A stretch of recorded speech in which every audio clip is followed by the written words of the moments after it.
नमस्कार दोस्तों, स्वागत है आप सबका हमारी नर्सिंग के एक क्लब के ऑनलाइन सेक्शन में।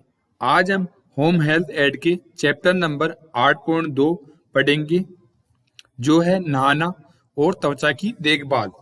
जब मरीज अस्पताल में आता है, उसको एक होम हेल्थ सहायक किस प्रकार नहलाता है, उसकी त्वचा की देखभाल किस प्रकार करता है, इसके बारे में हम लोग जानेंगे। कार्य सूची पहला है स्नान, जो स्लाइड नंबर 4 पे हम लोग पढ़ेंगे। दूसरा है पूरी तरह से बिस्तर पर स्नान, कि मरीज को पूरी तरह कैसे नहलाया जाता है, वो स्लाइड नंबर 5 पे हम लोग पढ़ेंगे। तीसरा आंशिक रूप से पर स्नान, जो स्लाइड नंबर 6 पर हम लोग पढ़ेंगे। चौथा है स्वयं स्नान करने की प्रक्रिया, जो स्लाइड नंबर 7 पे हम लोग पढ़ेंगे। पांचवा स्नान कराते समय ध्यान रखने वाली सावधानियां, क्या क्या सावधानियां ध्यान रखी जाती है स्नान कराते समय, वो स्लाइड नंबर 8 पे हम लोग पढ़ेंगे। छठा है स्नान के प्रकार, जो स्लाइड नंबर 9 पर हम पढ़ेंगे। सातवां है बिस्तर पर स्नान का उद्देश्य, जो स्लाइड नंबर 11 पर हम लोग पढ़ेंगे। आठवां है बिस्तर पर स्नान देने के लिए क्या आवश्यक उपकरण की जरूरत होती है, जो स्लाइड नंबर 12 पर हम लोग पढ़ेंगे। नवा है रोगी को नहाने में मदद करना, एक होम हेल्थ सहायक की क्या सहायता होती है रोगी को नहलाने में, जो स्लाइड नंबर 13 और 16 के बीच में हम लोग पढ़ेंगे। 10वां त्वचा में असामान्यताएं, जो स्लाइड नंबर 13 से 34 पर हम लोग पढ़ेंगे, क्या क्या अबनॉर्मलिटी होती है स्किन में अगर नहीं नहलाने पर मरीज को। 11 में स्टेज स्नान, जो स्लाइड नंबर 35 पर हम लोग पढ़ेंगे। 12वां मूलाधार की देखभाल, जो स्लाइड नंबर 36 पे हम लोग पढ़ेंगे। 13वां मूलाधार देखभाल का महत्व क्या होता है, जो स्लाइड नंबर 37 पर हम लोग पढ़ेंगे। पहला स्नान, जब मरीज अस्पताल में आता है और उसे जब मॉर्निंग बाथ दी जाती है, नहलाया जाता है, तो उसमें क्या क्या उपयोगिता होती है, एक होम हेल्थ की क्या भूमिका होती है नहलाने में, इसके बारे में हम लोग जानेंगे। स्नान एक आम दैनिक कार्य है जो हमारे व्यक्ति स्वस्थता के लिए आवश्यक है। आप भी दिन प्रतिदिन नहा के आते हो, मरीज को भी तो नहलाना होता है जिससे उसके स्किन अच्छी लगे, प्रॉपर त्वचा साफ हो, उसमें ब्लड सर्कुलेशन बढ़ा रहे, इसलिए अपन उनको नहलाते हैं। मरीज को स्नान कराने का उद्देश्य, क्या क्या उद्देश्य हो सकते हैं मरीज को नहलाने से, क्या क्या उद्देश्य है। त्वचा को साफ करना, जिससे त्वचा साफ दिखाई देगी मरीज की। त्वचा के रक्त परिसंचरण को चालू रखना, नहलाने से मरीज की त्वचा में जो ब्लड सर्कुलेशन है वो बना रहेगा और प्रॉपर तरीके से सही रहेगा। स्वयं की छवि को में सुधार के लिए, मरीज की सुधार के लिए, अच्छा वो स्वस्थ दिखेगा, हेल्थी दिखेगा नहाने से। शरीर की दुर्गंध को कम करने और गतिमान कार्यों की श्रृंखला को बढ़ावा देने के लिए, शरीर में कोई दुर्गंध नहीं पैदा हो इसलिए मरीज को नहलाया जाता है। स्नान के दौरान मरीज को गर्म रखने के लिए कमरे का तापमान को सेट करें। अब मरीज को आप नहला रहे हो तो वहाँ के एनवायरनमेंट को सेट करना है, वहाँ के रूम के टेम्परेचर को सेट करना है, जो ठंडा गर्म उस हिसाब से। गोपनीयता के लिए पर्दे या ब्लाइट को बंद रखें, उसकी गोपनीयता बनाए रखने के लिए उसके कंटेंट जो होता है उसके लगाना है या पर्दे का उपयोग करके उसका नहलाना है। गर्म पानी की 2 बड़ी बाल्टियां भरें। अब 2 गर्म पानी की बाल्टियां लेनी है अगर आप सर्दी के मौसम में इनको नहला रहे हो मरीज को। एक धोने के लिए, दूसरा सुखाने के लिए भरे। प्रत्येक बाल्टी में धोने का कपड़ा रखें, प्रत्येक बाल्टी में 2 कपड़े रखेंगे। शरीर को धोते और सुखाते समय मरीज को आराम से हिलाएं। जब आप मरीज को नहला रहे हो तो बिल्कुल प्रॉपर तरीके से उसे बेड पे अच्छी तरह से बैठा के फिर नहलाना है, या आप उसे हिलाना डुलाना नहीं है मरीज को ज्यादा। गर्म पानी को 2 ट्रे तैयार रखें जिन्हें मरीज को धोते और सुखाते समय इस्तेमाल किए जाना चाहिए। गर्म पानी की 2 ट्रे रखनी है जिनमें मरीज को एक तो धोने के लिए उपयोग करते हैं, कपड़े धोने के लिए, और दूसरे मरीज को नहलाने के लिए। जिन क्षेत्रों में मरीज नहीं पहुंच सकता जैसे पीठ, वहां धोने में मरीज की सहायता करें। मरीज की हेल्प करना है, एक होम हेल्थ सहायक का कार्य है मरीज को नहलाना धुलाना। वो अपने पीछे पीठ पे उसको मरीज को नहलाए। स्नान के तुरंत बाद सुखाने के लिए मरीज को तौलिया और चादर दें। अब उसको मरीज को पहुंचने के लिए तौलिया दें ताकि वो सूखे, और उसे चादर भी दे सकते हो आप। शरीर को धोते और सुखाते समय मरीज को आराम से लाएं। अब जब उसको आप नहलाने के बाद में मरीज को सुखा रहे हो तो उसको प्रॉपर तरीके से सुखा के उसको बेड पर बैठाए रखना या लेटा देना है। अब स्वयं स्नान करने की प्रक्रिया क्या होती है? सुनिश्चित करें कि टब या शावर उपकरण साफ हो। उसका टब देखे कि टब और शावर साफ होना चाहिए। टब या शावर के परस्पर ना फिसलने वाले मैट रखें। वो फिसले नहीं, बाथरूम में जाके नहा के आ रहा है तो वो फिसले नहीं, इसलिए उसमें टब में एक फर्श पे मैट रख देना चाहिए। और टब या शावर के बाहर हटाने वाले मैट रख देना चाहिए। पानी का तापमान जांचना चाहिए कि पानी ठंडा है गर्म है, इसके लिए जांचना चाहिए। टब या शावर तक जाने में मरीज की सहायता करें। अगर आप टब पे और शावर में जा रहे हो तो मरीज की उसकी सहायता करनी चाहिए नहाने के लिए। सुनिश्चित करें कि मरीज चप्पल पहने हुए है। मरीज को चप्पल पहना हुआ हो ये सुनिश्चित करना है कि बाथरूम में नहाने जा रहा है तो। मरीज को टब के किनारे पर बैठने में मदद करें और उसे टब के किनारे बैठने में आपको मदद करनी है। अगर टब के पीछे की दीवार पर पकड़ने का डंडा हो तो मरीज को उसे एक हाथ से पकड़ने के लिए कहे। अगर टब पे अगर साइड रेल लगी हुई हो तो उससे पकड़ के मरीज को आप उस पर बैठा सकते हो। स्नान के बाद तुरंत सफाई के लिए मरीज को तौलिया और चादर दीजिए। अब मरीज नहा लेता है, उसको नहाने के बाद में या तो उसको तौलिया देना है या चादर से उसको साफ करने के लिए देना है। अब स्नान कराते समय ध्यान रखने वाली सावधानी, क्या क्या सावधानियां होती है, क्या क्या ध्यान रखना होता है कि होम हेल्थ सहायक को? नर्स या डॉक्टर से सलाह लें। नर्स और डॉक्टर से सलाह लेनी है नहलाने के लिए, भाई मैं इसको मरीज को नहला सकता हूँ या नहीं। और प्रत्येक मरीज के लिए स्नान की विधि पर चर्चा करें। जो नहला रहे हो, जो भी आंशिक या बाहरी स्नान करा रहे हो, उसका प्रॉपर तरीके से ध्यान रखना है आपको। स्नान के प्रकारों को जानने और आवर्तित और समय तय करते समय रोगी की वैधता और शर्तों पर विचार करना है। मरीज की गोपनीयता की जरूरत को महत्व दे, उसकी गोपनीयता को महत्व देना चाहिए नहलाते समय। मरीज के स्नान के लिए आवश्यक वस्तुओं जैसे साबुन, पानी, सफाई के लिए तौलिए की व्यवस्था करें। मरीज को अगर आप नहला रहे हो, सबसे पहले आपको क्या रखना है? साबुन उसके पास में रखना है, पानी लेना है और सफाई के लिए तौलिया उपयोग जो किया जाता है वो उपयोग करना है। सुनिश्चित करिए कि प्रयोग किए जाने वाले पानी गर्म हो। अगर पानी गर्म हो सुनिश्चित करना है, पानी ठंडा या गर्म हो ये सुनिश्चित करना है। मरीज को पानी का परीक्षण करने दें। मरीज को भी पानी का परीक्षण करने दें ताकि उसे पता रहे कि ठंडा है या गर्म है, अपने टेम्परेचर बॉडी के लायक है नहीं इसके बारे में। मरीज को नल और बाथरूम के सामने का उपयोग किया इजाजत दे। मरीज को नल और बाथरूम के सामान का उपयोग करने के लिए उसे इजाजत देनी है आपको। स्नान की प्रक्रिया पूरी होने के बाद सब गीली चादर और तौलिया हटा दे। मरीज को नहाने के बाद उस पर लगी हुई जो गीली चादर होती है या बेड शीट जो भी वगैरह है, तौलिया वगैरह, इनको आपको हटा देना है। एक होम हेल्थ सहायक में अब स्नान के प्रकार, कितने प्रकार होते हैं स्नान कराने के लिए और क्या क्या चीजें होती है स्नान के लिए, ये अपन लोग पढ़ेंगे। शावर, अधिकांश चलने वाले रोगी शावर लेने में सक्षम होते हैं।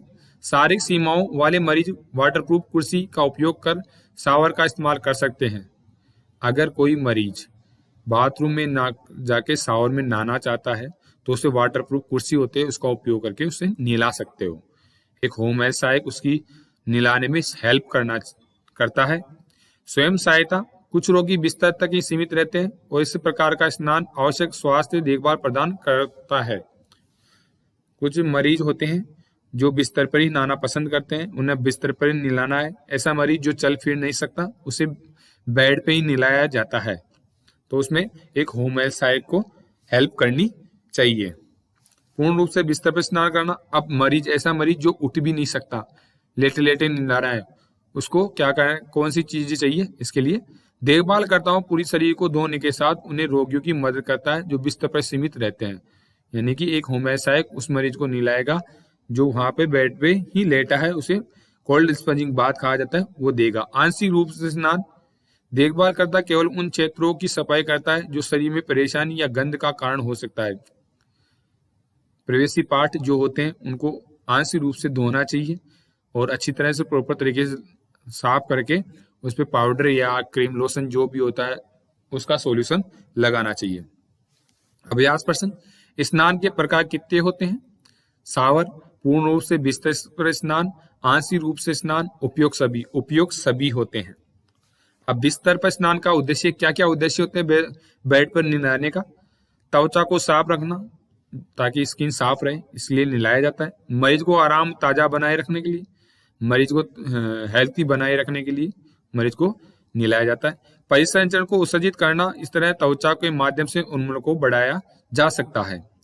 लाल, चोट, सूजन, चकत्ते या अन्य संक्रमण और बिस्तर घावों के हिस्सों के लिए त्वचा का निरीक्षण करना।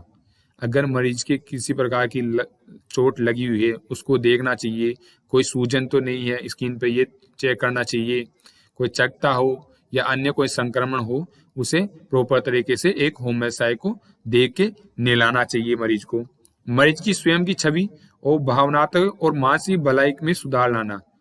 मरीज नहलाने से उसके मरीज में क्या होना, छवि होगी, अच्छा पर्सनैलिटी अच्छी दिखाई देगी और उसकी भावनाएं की बढ़ेगी, मैं ठीक हो रहा हूँ। दबाव घाव को रोकना, दबाव अल्सर जो होता है वो उससे ठीक हो सकता है नहलाने से। क्या क्या उपकरण की जरूरत होती है बिस्तर पर स्नान देने के लिए क्या क्या उपकरणों की आवश्यकता होती है? गर्म और ठंडा पानी की सुराही 2 लेंगे हम। स्नान तौलिया जो आप लेते हो, 2 तौलिए अपन को यूज करना है। बड़ी चिलमली जो 1 यूज करनी है। बिस्तर तैयार करने के लिए चादर, जब चादर गीली हो जाती है उसे दूसरी बेडशीट बची जाती है, उसके लिए एक चादर का उपयोग करते हैं। शीशा देखने के लिए उपयोग किया जाता है। मरीज के कपड़े, चेंज किए हुए कपड़े, जो पुराने कपड़े उनको हटाना है और नए कपड़े उनको पहनाना है मरीज को। नेत्र देखभाल के सफाई रुई, आंखों को साफ करने के लिए साफ रुई का उपयोग करना होता है। एक स्वच्छ ट्रे जिसमें निम्नलिखित हो, एक ट्रे लेनी है जिनमें जो सामान होते हैं वह निम्न प्रकार है। मुंह की देखभाल के लिए उपकरण, स्पंज 2, मुंह को साफ करने के लिए 2 स्पंज होते हैं जो छोटे टावल होते हैं उनके बने होते हैं। साबुन और साबुन रखने वाले बर्तन, साबुन रखना है और साबुन रखने वाले जो बर्तन होते हैं उनको रखा जाता है उसमें। सुगंधित पाउडर का उपयोग कर सकते हैं। तेल कंघी का उपयोग करके रखा जाता है उसमें ट्रे के अंदर। कपास ड्रेसिंग पैड 2 जो कि ट्रे के अंदर रखा जाता है। नल कंडक्टर केवर के साथ बरसाती किडनी ट्रे या पेपर बैग, दस्ताने आदि, ये सब इसमें रखा जाता है। एक स्वच्छ जो ट्रे होती है, ट्रे का उपयोग करके उसमें रखा जाता है। अब रोगी को नहाने में मदद करने वाले चरण कौन कौन से हैं, इसके बारे में हम लोग जानेंगे। चरण पहला, हाथ धोए, सभी चीजों को इकट्ठा करें और पानी का तापमान जांचने के बाद बिस्तर के किनारे ले जाएं। आपको पहले अपने हैंड वॉशिंग करना है, फिर जो आपने सामान इकट्ठा किया है उसे इकट्ठा करना है और उसे पानी का तापमान को चेक करके और मरीज को नहला रहे हो उसके बेड के पास में लेके जाना है। चरण सेकंड, मरीज की प्रक्रिया समझाएं। आप नहला रहे हो किसी मरीज को तो उसको समझाना है कि मैं आपको नहलाना चाहता हूं, इसलिए आप मेरे साथ कोऑपरेट करें। चरण तीसरा, चीजों को मरीज के पास उनकी पहुंच के भीतर रखें। जो भी वस्तुएं हैं मरीज के पास में रखें ताकि वो हेल्प के रूप में आपको वो दे सके या आप उनके पास में हो तो आप उसको यूज कर सको। चरण 4, उपयोग करने के लिए स्टूल पर चादर की व्यवस्था करें।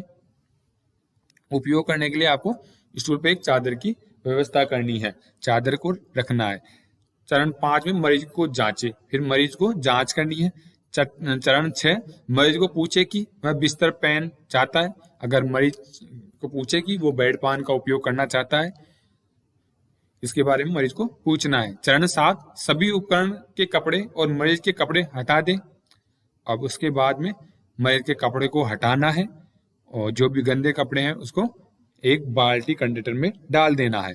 सिवाय एक चादर कमल की ओर सिर के नीचे एक तकिए रखें। अगर मरीज को असुविधाजनक महसूस करता हो, अगर मरीज उठ नहीं सकता हो या मरीज बैठने में तकलीफ होती हो, ऐसे मरीज के लिए चादर और कम्बल को उसके पास में रख दें। चरण 8, मरीज को ठोडी के नीचे तौलिया रखें। अब उस मरीज की जो ठोडी होती है उसके नीचे एक तौलिया का उपयोग करें। चरण 9, ताकि वो पानी जो गिरेगा वो उस तौलिए में गिर के सोख लेगा, नीचे मरीज के चारों तरफ बिखरे नहीं, पानी जो कीटाणु हो निकले वो कीटाणु बिखरे नहीं। मौखिक व्यवस्था दीजिए। चरण 10, मरीज की आंखों का ध्यान रखने के लिए गीली रुई की चरण कोण के भीतर से बाहर की ओर ले जाएं। अब मरीज को आंखों को अंदर से बाहर की ओर साफ करते हुए लेके जाना है रुई से। चरण 11, पानी के तापमान की जांच के बाद, पानी का तापमान आपने जांच कर लिया, अपने हाथ के आसपास स्पंज तौलिए को लपेटें तो जो स्पंज का तौलिया है उसको लपेटना है। फिर पानी से मरीज का चेहरा धोएं। नहाने के लिए तौलिया का चेहरा सुखाएं। मरीज को स्पंज बार से आपके उसके चेहरे को धोना है और उसे सुखाना है। चरण 12, स्पंज तौलियों को ले उसे अपने हाथ में लपेटे, साबुन लगाएं, मरीज की गर्दन और कानों को साफ करें। अब उसके साबुन लगा के मरीज के गर्दन और कानों को साफ करते हैं। आप घर पे भी जब देखते हो, आप ड्राई क्लीन करते हो शायद चेहरे की, वैसे मरीज की भी ड्राई क्लीन करनी होती है। चरण 13, साबुनदानी में स्पंज तौलिया रखें, उसमें साबुनदानी में अपना तौलिया रख दें। दूसरा स्पंज तौलिया ले, अब उसको दूसरा तौलिया उपयोग में ले और उसे पानी खगोले और गर्दन और कान से साबुन को साफ करना है। फिर उसे दूसरे नहाने के तौलिए से सुखाना है। चरण 14, दूसरी हाथ के नीचे चादर के साथ बरसाती बिछाएं। कान सहित अंदर से बाहर की ओर बाहर को साफ करके साबुन लगाते समय परिपत्र आंदोलन का प्रयोग करें। जो एक्जिला है उससे साफ करना है, साफ करते हुए बाहर की तरफ लाना है ताकि वहां पे कोई गंदगी नहीं रहे और वहां बिल्कुल प्रॉपर तरीके से साफ कर सके। चरण 15, धोए और नहाने के तौलिए से बाजू को सुखाएं। अब जो तौलिया आपने लिया है उसे बाजू को नहाने के बाद में उसे सुखाना है। पानी का बर्तन मरीज के हाथ से नीचे रखें। पानी का जो आपके पास टब है उसको उसके मरीज के हाथों के नीचे रखना है। मरीज को पानी से अपने हाथों धोएं और फिर उसे सुखाना है। उसको भी हाथों से साबुन लगा के धो के और उसको सुखाना है। चरण 16, दूसरी हाथ के नीचे चादर के साथ बरसाती बिछाएं। जो चरण संख्या हमने 13 और 14 में दोहराई है उस चीज को फिर यहीं पे दोहराना है। चरण 17, पानी बदलना है। चरण 18 में नहाने के लिए तौलिए से मरीज की छाती कवर करें। फिर नहाने के लिए मरीज की छाती को कवर करना है। ऊपर की चादर को नाल क्षेत्र तक मोड़े और चरण संख्या 15 को दोहराना है। साबुन लगाते समय परिपत्र आंदोलन का इस्तेमाल करना है। चरण 19, विपरीत पैर के नीचे चादर के साथ बरसाती बिछाएं और चरण संख्या 16, 15 और 16 की तरह आगे बढ़े। जब आप उसको दूसरे पैर को निला रहे हो तो उसको नीचे एक बरसाती जो होती है ब्लैंकेट उसको बिछाना है और उसे प्रॉपर तरीके से गीला करते हुए उसके पैरों को पोंछना है और फिर सोख के स्पंज से उसको साफ करना है। चरण 20, दूसरे पैर के नीचे चादर के साथ बरसाती बिछाएं। चरण संख्या 15-16 पर दोहराया गया है। चरण 21, बिस्तर पर बरसाती तौलिया रखें। उसके बाद उसके ऊपर पानी का बर्तन रखें और मरीज के घुटने में मोड़ें। बिस्तर की बरसाती तौलिया को नीचे रखना है और उसके पानी का जो टप होता है उसके पास में रखना है और उसके मरीज के घुटनों को उससे पहुंचना है। एक पैर पानी में रखें और उसे धोए, तौलिए से पैर को सुखाएं और दूसरे पैर के लिए प्रक्रिया को दोहराएं और फिर क्या करना है, लास्ट में आपको पानी बदल देना है। अब त्वचा में असमानताएं, क्या क्या अबनॉर्मलिटी हो सकती है अगर मरीज को नहीं लाएंगे, क्या क्या दिक्कत हो सकती है मरीज को। लक्षणों और गंभीरता में त्वचा की असामान्यताओं गंभीर अंतर होता है। वह स्थायी या स्थायी हो सकते हैं, दर्द रही कष्टप्रद हो सकते हैं, कुछ स्थानीयजन्य कारण जबकि एक अन्य आनुवंशिक कारणों से हो सकते हैं। त्वचा की कुछ स्थितियां गौण होती है और अन्य से जीवन को खतरा हो सकता है। नई नाले से मरीज को कई प्रकार की बीमारियां पैदा हो जाती है तो उन्हें अच्छी तरह उभारने के लिए हमें मरीज को नहलाना चाहिए। अब कुछ बीमारियां हैं या असामान्यता है जो मरीज में दिखाई दे सकती है। पहली है त्वचा का कैंसर, स्किन कैंसर जिसे बोलते हैं हम, वो हो सकता है मरीज में नहीं नहलाने से, क्योंकि एक ही बेड पे रहेगा तो अल्सर हो जाएगा, अल्सर हुआ वो कैंसर भी बन सकता है। त्वचा कैंसर, त्वचा में कैंसर शिकाओं की अनियंत्रित वृद्धि होती है। यदि इसे अनुपचारित छोड़ दिया जाए तो इसके कोशिकाएं लसिका की गांठों और हड्डियां जैसे अन्य अंगों और ऊतकों में फैल सकता है। अगर आपने इसको अच्छी तरह से उपयोग में नहीं किया हो तो उसमें क्या गांठ बन सकती है। गांठ क्या कर सकती है, हड्डियों को डैमेज करती है और हड्डियों को डैमेज करते हुए वो सारे अंग को डैमेज करती है, जिससे त्वचा का कैंसर बन सकता है। वक्र किडनी में भी इन्फेक्शन फैल सकता है नहीं नहाने से। आमतौर पर प्रतिरक्षा प्रणाली वायरस, बैक्टीरिया जैसे बाहरी आक्रमणकारियों से शरीर की रक्षा करते हैं।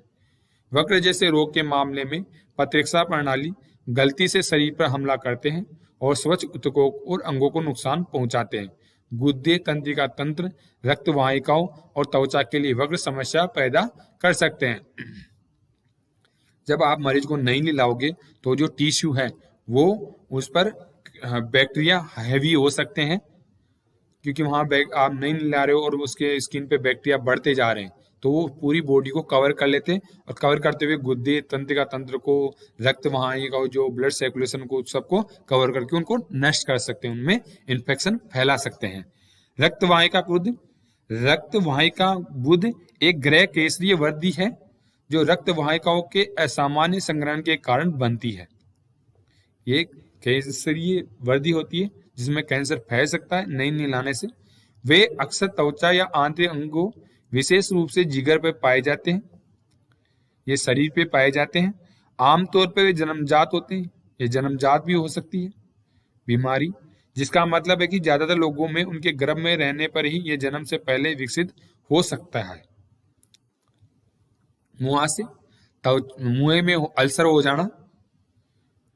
अगर आप प्रॉपर तरीके से उसे मरीज को टूथब्रश नहीं करा रहे हो, उसे नहला नहीं रहे हो, उसकी क्रियाएं नहीं करवा रहे हो, तो उससे भी वो मुंह में से भी छाले हो जाते हैं और वो अल्सर का रूप ले लेते हैं। त्वचा में छोटे छोटे छेद होते हैं जिन्हें रंधा जाता है, जो तेल, बैक्टीरिया, मर्द त्वचा की कोशिकाओं और गंदगी से अवरुद्ध हो सकते हैं। अगर आप उसे नहीं नहलाओगे तो उसमें गंद भी आ सकती है, बदबू आ सकती है मुंह से, इसलिए इसको नहला के, कुल्ला उल्ला करा के फिर नहला के साफ करना है। जब ऐसा ही है तो आप फुंसी या जिल्ला विकसित हो सकता है। आपकी त्वचा बार बार इससे प्रभावित होती है, आपको मुहासे हो सकता है। रूबेला खसरा। रूबेला एक बीमारी है जो मिजल्स बीमारी जिसे कहा जाता है। ये फैलती है स्किन से नहीं नहलाने से। रूबेला खसरा एक वायरस के कारण होने वाला संक्रमण है जो गले और फेफड़ों की कोशिकाओं की परत में बढ़ता है। यह एक बहुत ही संक्रामक रोग है जो किसी संक्रमित व्यक्ति के खांसने या चीखने के कारण हवा के माध्यम से फैलता है। रूबेला जो बीमारी है वो किससे फैलती है? खांसने या चीखने से। जो मरीज बहुत दिनों से नहाया नहीं है या उसे कोई टीबी हो रखा है, ऐसे मरीज को नहाता नहीं है, उनको मरीज के ये बीमारी एक से दूसरे में फैल सकती है। जिन लोगों को खसरा पकड़ता है उसे बुखार, इसमें क्या क्या सिम्टम्स दिखाई देते हैं? बुखार हो सकती है, खांसी हो सकती है, नाक बहना स्टार्ट हो जाता है और बकवादी चकते उसमें थोड़े रेसेस दिखाई देना स्टार्ट हो जाते हैं। जैसे लक्षण विकसित होते हैं जो रोग के प्रमाणीकर्ता की पहचानते हैं, ये पहचानने में होते हैं, ये लक्षण उसमें दिखाई देना स्टार्ट हो जाते हैं। यदि खसरे का इलाज नहीं किया जाए तो यह कान के संक्रमण, निमोनिया या इंसेफेलाइटिस, मस्तिष्क की सूजन जैसी जटिलताओं को जन्म दे सकता है। अगर खसरे का, रूबेला का इलाज नहीं किया गया हो जाए तो इससे कान में संक्रमण फैल सकता है, मरीज को निमोनिया भी हो सकता है या इंसेफेलाइटिस, मस्तिष्क में की बीमारी भी हो सकती है। अब मुंह के छालों को कैसे रोकना है? मुंह के छाले लाल दिखाई देते हैं, तरल से भरे हुए फपोले होते हैं, फपोले स्टार्ट हो जाते हैं जो मुंह के पास या चेहरे के अन्य भागों में बनते हैं, मुंह में या अन्य भाग में बदल जाते हैं। दुर्लभ मामलों में मुंह के छाले उंगलियां, नाक या मुंह के भीतर प्रकट हो सकते हैं। मुंह के छाले जो है वो नाक में भी हो सकते हैं, मुंह में भी हो सकते हैं, अंगुलियों पे भी हो सकते हैं नहीं नहलाने से। आमतौर पर वे पंच एक साथ गुच्छों में होते हैं, गुच्छों में हो जाते हैं। मुंह के छाले 2 सप्ताह या उससे अधिक समय तक रह सकते हैं। 2 या 2 से अधिक सप्ताह तक मुंह के छाले रह सकते हैं। सोरिक एक्जिमा। सोरिक एक्जिमा को खुश्की वाला एक्जिमा भी कहा जाता है, जो त्वचा की बहुत आम हालत है जिसके कारण लाल परतदार धब्बे, रूसी हो सकते हैं। ये सबसे ज्यादा खोपड़ी को प्रभावित करते हैं। रूबेरिक एक्जिमा होता है वो किसको प्रेरित करता है? अपने ब्रेन को, जो मस्तिष्क होता है उसको करता है। अगर आप नहीं नहलाओगे, आप देखा करो सही पे कई बार व्हाइट सा जो बन जाता है, उससे कई बीमारियां फैल जाती है। लेकिन यह शरीर के अन्य तलीय भागों में जैसे कि चेहरा, सीने का ऊपरी हिस्सा और पीठ के विकसित हो सकता है। जब शिशु में इसे स्थिति का विकास होता है तो इसे पालना टोपी के रूप में जाना जाता है। जो व्हाइट व्हाइट सा जम जाता है ऊपर, उसको टोपी के नाम से जाना जाता है। आमतौर पर ये जीवन के पहले हफ्तों के भीतर विकसित होता है और धीरे धीरे कई हफ्तों या महीनों में गायब हो जाती है ये बीमारी। सोराइसिस सोराइसिस एक दीर्घकालिक त्वचा की बीमारी है जिसमें लाल रंग के चकत्ते होते हैं। इसमें कैसे चकत्ते दिखाई देंगे आपको? लाल रंग के चकत्ते दिखाई देंगे। और कभी कभी त्वचा पर परतेदार धब्बे होते हैं और कुछ धब्बे के रूप में ये विकसित होना स्टार्ट हो जाते हैं। अगर आपको सोराइसिस के लक्षण है, अगर आप में ये लक्षण दिखाई दे रहे हैं और खालनुमा चित्तीदार या प्लॉक सोराइसिस है, तो उदाहरण के लिए ऑर्फेटिक एक्जिमा, तो उसका निदान के लिए स्लाइटोर्स के माध्यम से देख सकते हैं। व्हाइट व्हाइट सी स्किन हो जाती है, देखा होगा आपने कई मरीजों में व्हाइट व्हाइट सी स्किन हो जाती है, तो उसको अपन क्या बोलते हैं? सोराइसिस बीमारी हो जाती है उसमें। गुलाबी कील, ये एक पुराना रोग होता है, ये 16 साल से अधिक अमेरिकनों में प्रभावित करता है। ये अमेरिका के जो लोग होते हैं उनमें देख रहे हैं, उनकी स्किन गुलाबी गुलाबी सी दिखाई देती है, वो एक बीमारी का रूप होता है उनमें। गुलाबी कील त्वचा का एक पुराना रोग होता है जो 16 लाख से अधिक अमेरिकनों को प्रभावित कर रहा है। गुलाबी कील के कारण अभी तक अज्ञात है, उसका कोई इलाज नहीं है। हालांकि अनुसंधान में से डॉक्टरों को उपचार को क्रम को विकसित करने लायक बनाया है जो गुलाबी कील के लक्षणों को न्यूनतम करके प्रभावी ढंग से नियंत्रित करता है। पित्तियों को त्वचा पर पाई जाने वाली खुजली जो होती है, खुजली उसे कहा जाता है उभरी धारियों वाली पित्ती के रूप में जाना जाता है। जो खुजली होती है उसको अपन किस नाम से जानते हैं? पित्ती के रूप में जाना जाता है। वे आमतौर पर लाल गुलाबी या लेस रंग की होती है। क्या कैसी दिखाई देगी? यह आमतौर पर लाल रंग की या गुलाबी होगी या लेस रंग रहित होगी, कोई इसका रंग नहीं होगा। और कभी कभी इनमें चुभने या चोट लगती है। इसमें चुभने जैसा होता है, कुछ चुभ रहा है या चोट लगी जाती है, इसमें तो नुकसान होता है।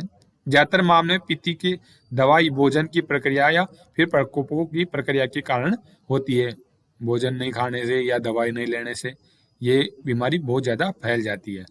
कुटिशन कैंडिडोसिस, ये कुटिशन कैंडिडोसिस से अक्सर सबसे अधिक त्वचा की परतों में लाल दर्रों के कारण निर्मित होती है और यह दंद्रों शरीर के अन्य क्षेत्रों में भी फैल सकता है, जबकि लक्षण अक्सर चिंताजनक होते हैं। जो ये लक्षण होते हैं वो चिंताजनक हो सकते हैं। बेहतर स्वच्छता और फफूंद रोधी क्रीम या पाउडर से इसका इलाज किया जा सकता है। जो कुटिनेसिक कैंडिडोसिस बीमारी है उसका इलाज क्या है? पाउडर या फफूंद रोधी क्रीम होती है ना, जो लोशन यूज करते हैं, उससे ये ठीक हो जाती है। अब कोशिकाओं सूजन आप मरीज को नहीं लाओगे टाइम पे, तो उसमें कोशिकाओं में सूजन भी आना स्टार्ट हो जाती है। कोशिकाओं की सूजन त्वचा का एक आम जीवाणु संक्रमण होता है। ये कोशिकाओं की सूजन का एक त्वचा में आम संक्रमण होता है। सेलुलाइटिस सबसे पहले एक लाल सूजित क्षेत्र के रूप में दिखाई दे सकता है। जो आपकी सेलुलाइटिस जो डर्मिस एपिडर्मिस लेयर होती है, ऊपर वाली लेयर में कैसा रेसे दिखाई देगा? लाल रंग का। उसमें क्या आएगी? सूजन आना स्टार्ट हो जाती है, जो स्पर्श करने पर गर्म और नरम लगती है। जब आप उसको स्पर्श करोगे तो ऐसा लगा गर्म सी लगेगी। लाली और सूजन अक्सर तेजी से फैलता है, ये तेजी से फैलना स्टार्ट हो जाती है। और सेलुलाइटिस आमतौर पर दर्दनाक होता है, इसमें कोई पेन नहीं होता है, दर्द नहीं होता है। इम्पेटिको त्वचा की एक बेहतर संक्रमण स्थिति होती है। आमतौर पर ये छोटे बच्चों और शिशुओं के चेहरे, गर्दन और हाथों पर होता है। ये बीमारी ये सिम्टम्स कहाँ दिखाई देंगे? बच्चों के चेहरे पर, गर्दन पर और हाथों पर ये बीमारी दिखाई देती है। जो बच्चे डायपर पहनते हैं उनके डायपर वाले क्षेत्र के आसपास भी इसके होने की प्रवृत्ति होती है। इम्पेटिको, जो बच्चे डायपर पहनते हैं, डायपर के आसपास की स्थिति में भी देखा करो एक रेड रेड सा निशान बन जाता है, उसको इपिटिको कहा जाता है। आमतौर पर एक त्वचा की स्थिति संक्रमण के बाद इपिटिको रोडा शायद ही कभी वयस्कों में होता है। ये बच्चों में बहुत ज्यादा होता है और वयस्कों में बहुत कम होता है। विषम त्वचा की ऊपरी परतों पर एक जीवाणु संक्रमण है। यह सेलुलाइटिस कहे जाने वाली एक त्वचा के विकार के समान है। जो त्वचा की निचली परतों में होने वाला एक संक्रमण है। दोनों की स्थिति दिखने में समान होती है, उनका एक ही तरह के उपचार किया जा सकता है। अब अगला है डायस्ट्रोटिक एक्जिमा। डायस्ट्रोटिक एक्जिमा क्या होता है, ये कैसे फैलता है, इसके क्या क्या लक्षण होते हैं, इसके बारे में हम लोग जानेंगे। यह डायस्ट्रोसिस एक त्वचा की हालत है जिसमें आपके तलवों ये और या आपकी हथेलियों पे फफोले विकसित हो जाते हैं। आपकी जो तलवे हैं उस पे फफोले के रूप में विकसित होना स्टार्ट हो जाता है। फफोले में आमतौर पर खुजली होती है और उनमें खुजली स्टार्ट हो जाती है और उनमें तरल पदार्थ भर हो सकता है, उसमें पानी जैसा भरना स्टार्ट हो जाता है, उसमें पानी जैसा कुछ लिक्विड होता है वो भर जाता है। फफोले लगभग 2 से 4 सप्ताह तक रहते हैं, ये 2 से 4 सप्ताह तक रहेंगे और मौसमी एलर्जी या तनाव से संबंधित हो सकते हैं। ये मौसमी बीमारी के कारण भी हो सकता है या आपकी स्ट्रेंथ तनाव के कारण भी फैल सकता है। क्यूटिस लोकेसा आपके दिल में से फेफड़ों तक और त्वचा में मिलाकर आपके शरीर के कई क्षेत्र संयोजिक ऊतकों से बनते हैं। चरम लोकासा वाले लोगों में संयोजिक ऊतक का विकार होता है जिसके कारण सामान्य रूप से तंग लोचदार ऊतक ढीले हो जाते हैं। नासूर, ये अल्सर के रूप में होता है। ये एक नासूर किसे बोलते हैं, अल्सर, जिसे अल्सर हो जाता है उसे बोला जाता है नासूर। नासूर या एफ्थस अल्सर, ये एक मुंह का अल्सर या फोड़ा होता है। नासूर मुंह में होता है जो कि खुला और पीड़ादायक होता है। ये खुला और पीड़ादायक होता है। ये सबसे आम प्रकार का मुंह का अल्सर है। ये मुंह में होने वाला अल्सर होता है। कुछ लोग उन्हें अपने होठ या गाल के अंदर पाते हैं। वैसे कैंसर भी बन सकता है नासूर से।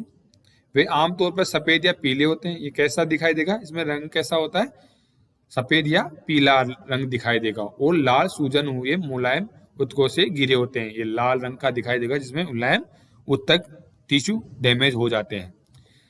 इच्थियोसिस वेल्गरिस बीमारी होती है। ये इच्थियोसिस वेल्गरिस त्वचा की ऐसी हालत होती है जिसके कारण त्वचा की सूखी मर्द कोशिकाएं आपकी त्वचा की सतहों पर चकत्तों में जमा होने लगती है।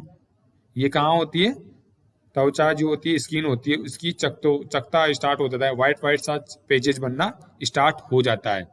इसे फिश स्केल रोग के नाम से भी जाना जाता है। इसको किस नाम से जाना जाता है, फिश स्केल रोग के नाम से भी जाना जाता है, क्योंकि मर्द त्वचा मछली के परत के पटन में एकत्र हो जाती है। ये मर्द त्वचा है मछली की, वो एक ही एकत्र हो जाती है, इसीलिए इसको फिश स्केल के नाम से जानते हैं। स्टोमेटाइटिस पेट में दिक्कत होना, मुंह की तलमा झिल्ली में सूजन हो जाना। ये बीमारी कैसे होती है, कैसे फैलती है, इसके बारे में जानेंगे। स्टोमेटाइटिस आमतौर पर एक छोटे फोड़े या अल्सर की तरह मुंह के अंदर का एक सूजन है। यह कोई पेट की समस्या नहीं है। रंध्र मुंह के जैसे सुराख को निष्ठ करने वाला एक चिकित्सीय शब्द है। ये रंध्र मुंह के सुराख है जो चिकित्सीय शब्द का उपयोग किया जाता है। ये एक अंदर सूजन हो जाती है, मुंह में अल्सर हो जाना, जिसे आदमी भोजन खाना नहीं खा पाता, इसे राइस ट्यूब से डाल के खाना खिलाया जाता है।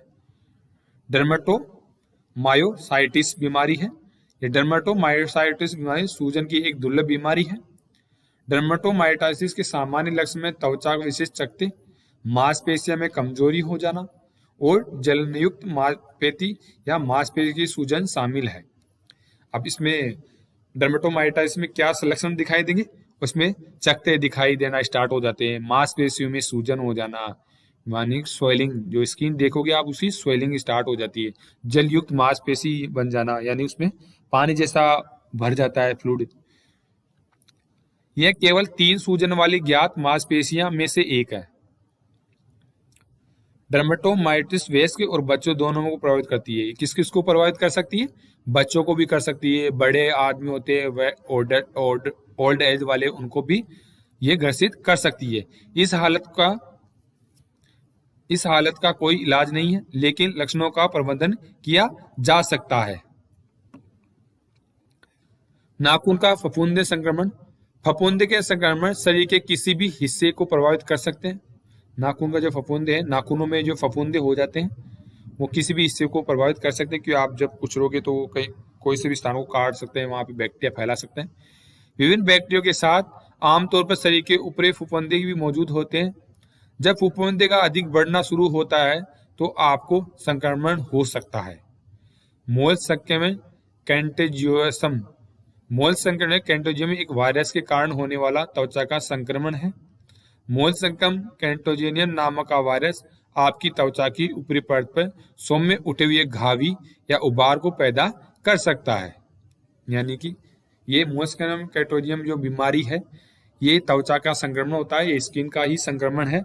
मोलस्कम कैंटोजियम नाम का ये वायरस होता है एक तरह का, ये जो किसको हावी हो सकता है, उभरे हुए टिश्यू को ये नष्ट कर सकता है।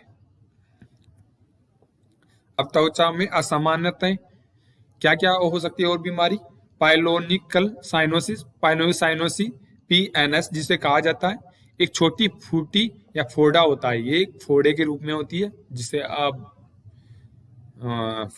फूटी या वाउंड बोलते हैं, जो नितवों के शीर्ष के दरार में होती है, जो नीचे का हिस्सा है उसकी दरार में हो जाती है।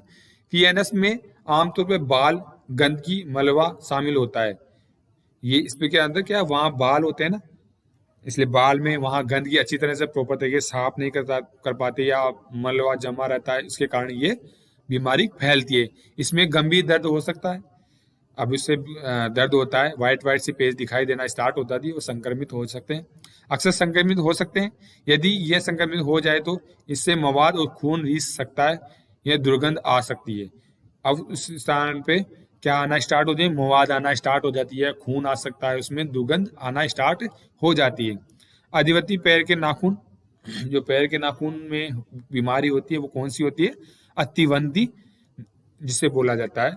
अतिवंदी पैर के नाखून तब होते हैं जब नाखून के किनारे या कोने नाखून के बगल की त्वचा में बढ़ते हैं। आपको अंगूठे की उंगली में अतिदंदी पैर के नाखून होने की अधिक संभावना होती है। अधिकांशतः अतिवंदी पैर की उंगली के नाखून इलाज आम घर पर ही कर सकते हैं। इसका इलाज आमतौर पर घर पर भी किया जा सकता है। प्रॉपर तरीके से नाखूनों को काटना है और उसे रोज क्लीननेस करना है अच्छी तरह से। हालांकि कभी कभी वह जटिलता का कारण हो सकता है जिनका चिकित्सीय उपचार कराना आवश्यक होता है। वो बीमारी अगर ज्यादा फैल जाए तो आपको डॉक्टर को दिखाना होता है। अब त्वचा के क्लाइटे चकते, जो स्किन पे चकते दिखाई देते हैं वाइट वाइट से, उनके बारे में हम लोग पढ़ेंगे। जब त्वचा में चोट लगती है तो रेशेदार उत्तक, जिन्हें निशान उत्तक भी कहा जाता है, अगर किसी त्वचा पे स्किन पर चोट लग जाती है वो उसे क्या कहा जाता है, निशान उत्तक भी कहा जाता है। घाव के ऊपर जमा हो जाते हैं, जो घाव होता है उसके ऊपर दिखाई देता है, और घाव की मरम्मत तथा चोट की रक्षा करते हैं। जो स्किन पर घाव हो जाता है उसकी मरम्मत के लिए और दोबारा चोट लगी उसकी रक्षा करते हैं। कुछ मामलों में चिकन सकेत उभारे, जिसे क्लाइट कहा जाता है, का निर्माण करते हुए निशान उत्तक जरूरत से ज्यादा बढ़ जाते हैं। मूल घावों की तुलना में क्लाइट काफी बड़े हो सकते हैं। वह बहुत सामान्य रूप से छाती, कंधे, कान की लोलिका और गालों पर पाए जाते हैं। हालांकि क्लाइटिस शरीर के किसी भी हिस्से को प्रभावित कर सकते हैं। सेबोरिक केराटाइटिस, सेबोरिक केराटाइटिस एक प्रकार की त्वचा की वृद्धि है, यानी इस दूसरी स्किन उभर जाती है, उसको क्या कहा जाता है, सेबोरिक केराटाइटिस कहा जाता है। वह कुरूप हो सकते हैं, वो बहुत ज्यादा मात्रा में बढ़ सकते हैं, लेकिन वृद्धि हानिकारक नहीं होती है, इससे कोई हानिकारक नहीं हो सकता है, इससे कोई नुकसान नहीं होता है। हालांकि कुछ मामलों में सेबोरिक केराटाइटिस एक गंभीर प्रकार की त्वचा कैंसर पैदा कर सकती है, इससे कैंसर भी पैदा हो सकता है। मेलानोमा घातक अवध भर करना मुश्किल हो सकता है। अब है लाइकोन पाइनेस, लाइकोन पाइनेस दाद जिसे कहा जाता है, त्वचा पर लाल चकत्ता दिखाई देता है जो प्रतिरक्षा प्रणाली द्वारा सक्रिय होता है। ये ज्ञात नहीं है कि प्रतिरक्षा की प्रतिक्रिया क्या होती है, इसमें कई कारकों की योगदान हो सकता है और प्रत्येक का मामला अलग होता है। लाइकेन प्लाइनेस कैसा होता है, दाद जिसे दाद बोलते हैं आप, वो दाद पैदा हो सकता है, उसके व्हाइटनेस हो सकती है, रेडनेस होती है उसमें एक चकत्ता दिखाई देता है और प्रत्येक का मामला अलग होता है। संभावित कारणों में शामिल है, इसमें क्या क्या अपन को दिखाई देता है इसके बारे में बताएंगे।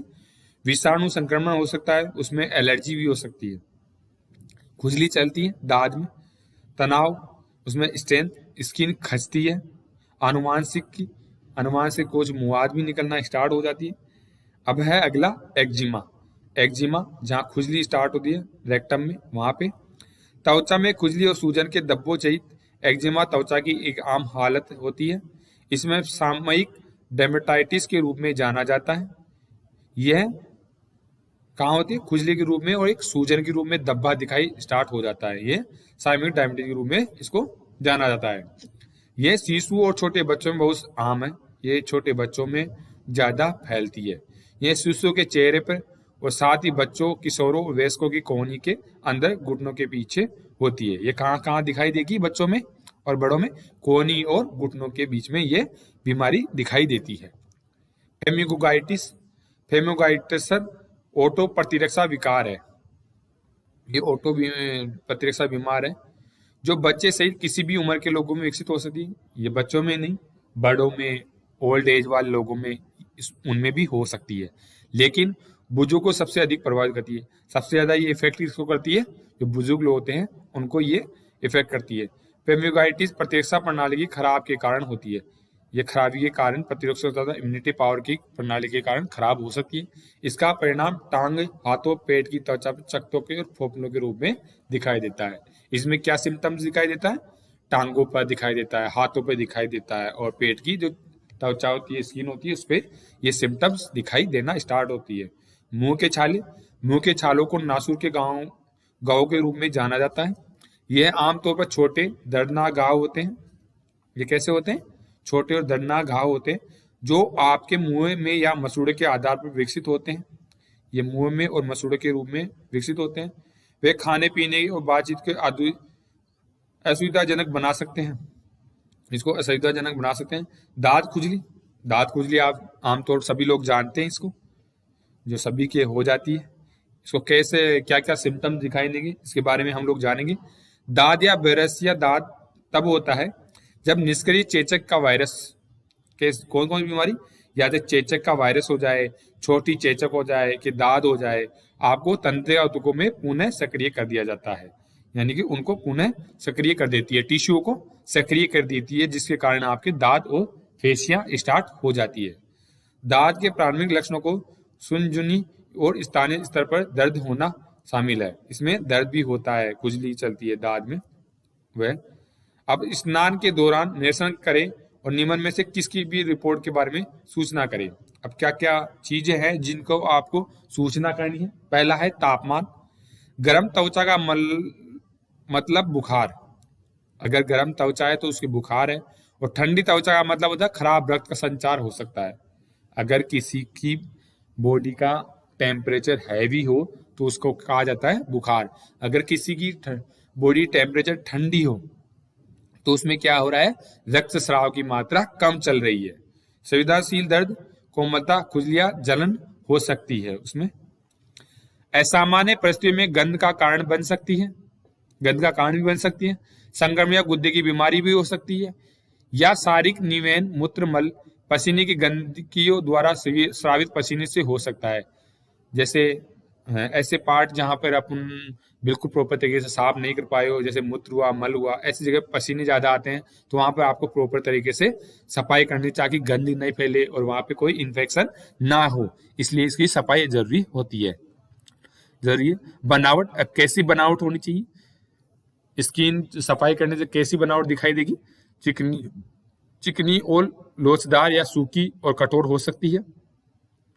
पोषण की कमियां त्वचा की बनावट को प्रभावित कर सकती है। अब रंग कैसा होना चाहिए? रंग लाल क्षेत्रों में से दबाव कम करता है। नीलिमा रंग पीले रंग का संकेत देता है, मिलता है। सूजन, फुलाव, फैलिया तंग दिखना, आमतौर पर टिकने या पैरों या किसी अन्य लटके भाग में शुरू होता है, शोर से जुड़ा हो सकता है। अभ्यास प्रश्न। त्वचा में असमानता निम्न में से कौन सी होती है? बताइए। तापमान, बनावट, सूजन, उपयोग सभी। ये तीनों ही सही है। आपका आंसर बिल्कुल सही है। अब स्टेज स्नान क्या होता है? स्टेज स्नान, इसके बारे में हम लोग जानेंगे। स्टेज स्नान गर्म उथला स्नान है। स्टेज स्नान होता है गर्म पानी का या उथला हुआ स्नान कहा जाता है इसे, जो मूलाधार के साफ करता है, जो आपके जननांगों को साफ करने के लिए यूज में किया जाता है, उसको कौन सा स्नान कहा जाता है? स्टेज स्नान कहा जाता है। जो मलाशय और योनिक या अंडकोश की थैली के बीच का स्नान कहा जाता है। जो अंडकोश और जो है योनि उसके बीच की सफाई की जाती है, उसको इस्तेमाल किया जाता है स्टेज स्नान। स्टेज स्नान का इस्तेमाल हर रोज के व्यक्ति स्वच्छता के लिए इस्तेमाल किया जा सकता है। व्यक्ति को जब भी आप नहला रहे हो वहाँ रोज आपको वहाँ पे जरूर सफाई करनी होती है, ताकि वहाँ पे इन्फेक्शन ज्यादा नहीं फैले जननांगों में। यह भी जननांगों क्षेत्र में दर्द या खुजली से राहत प्रदान भी कर सकता है, जिससे मरीज को जननांगों में दर्द या खुजली से उसको इस्तेमाल कर सकता है। स्टेज बाद की भी सिफारिश डॉक्टर द्वारा उन्हें मरीजों के लिए भी की जाती है जिनकी हालत ही में योनि पर सर्जरी हुई है। अगर किसी मरीज की योनि में सर्जरी हुई हो, उसमें भी अपन स्टेज स्नान का उपयोग कर सकते हैं। जिसने हाल ही में जन्म दिया हो उसके लिए भी अपन स्टेज स्नान का उपयोग कर सकते हैं। जिसका हाल ही में बवासीर शल्य चिकित्सा द्वारा हटाया गया हो, जिसे बवासीर से परेशानी हो, जिसे मल त्याग करने में परेशानी हो, ऐसे मरीजों को स्टेज स्नान दिया जाता है, जिसे कहा जाता है स्पंज बाथ, जिसे बोला जाता है। अब मरीज को स्टेज स्नान देना क्यों आवश्यक है, क्या क्या चीजें की जरूरत होती है, क्या टाइम होता है स्टेज स्नान देने का, इसके बारे में हम लोग जानेंगे। पहला है बाथ टब साफ करें, बाथ टब को आपको साफ करना है। दूसरा है पानी का तापमान सेट करें, उसमें पानी लेना है और उसको टेम्परेचर को सेट करना है। सुनिश्चित कि पानी गुनगुना और गर्म नहीं हो, ज्यादा पानी को गर्म नहीं करना है, गुनगुना पानी चाहिए अपने को। बाथ टब को पानी से 3 से 4 इंच तक भरना है, उसको 3 से 4 इंच तक पानी में भरना है। तीसरा है अगर आप चाहते हो पानी में सुकूना देने वाली चीजों को मिलाना है, स्टेज स्नान में सीखना है। चौथा है सुनिश्चित करें कि समस्या क्षेत्र पूरी तरह से गर्म स्नान में शामिल हो, उसको समस्या है तो उसको स्नान के बारे में बताना है। और पानी में कम से कम 15 से 3 मिनट तक के लिए भिगोकर रखना है, उसको जो आप कपड़ा ले रहे हो उसको भिगोकर उसमें रखना है। जब स्नान पूरा हो जाए तो मरीज को सुखा दें। अब जब स्नान कराने के बाद उसको मरीज को प्रॉपर तरीके से सुखाना है। अब मूल आधार देखभाल, ब्राह्मण जननांगों के आसपास के क्षेत्र की सफाई को मूल आधार स्वच्छता कहा जाता है। जो जननांग अंग है उनके आसपास की सफाई करना उसको मूल आधार स्वच्छता कहा जाता है। मूल आधार क्षेत्र रोगजनक जीवों के विकास के लिए अनुकूल होता है, क्योंकि ये गर्म, नरम और नए अच्छी तरह से हवादार होते हैं। ये नरम, गर्म और हवादार होते हैं। हालांकि इस क्षेत्र में कई छिद्र स्थित होते हैं। रोगजनक जीव शरीर में प्रवेश कर सकते हैं, इससे कुछ छेद होते हैं जिसमें रोग अंदर प्रवेश कर सकते हैं। वहां से खराब गंध को रोकने और आराम को बढ़ावा देने के लिए पूरी तरह से साफ सफाई आवश्यक है। अब जननांगों की साफ सफाई जरूरी होती है, वहां से ना तो बदबू को रोकने के लिए और वहां की सफाई जरूरी होती है। मूलाधार देखभाल जननांग स्नान और आसपास के क्षेत्रों की धुलाई होती है। हमारा वीडियो आपको कैसा लगा कृपया हमें कमेंट्स करके बताएं और हमारे वीडियो को लाइक करें। अगर आप हमारे चैनल पर नए हो तो हमारे चैनल को सब्सक्राइब करना ना भूलें और हमारे चैनल को शेयर और लाइक करना ना भूलें। धन्यवाद।